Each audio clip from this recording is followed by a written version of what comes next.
Hüseyin şimdiki gün tək dolanıb batmayacaq. Həşrətək zindədir qora ələmi. Bu Hüseyin şimdiki eşq əhlinə peyğəmbərdir. Elə rəhbərdir ki sər neyzə ona mənbərdir. Bu Hüseyin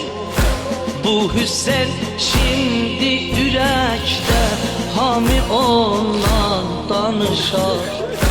Kərbirin nənkü səzəraya görə tez barışar. Kərbirin nənkü səzəraya görə tez barışar.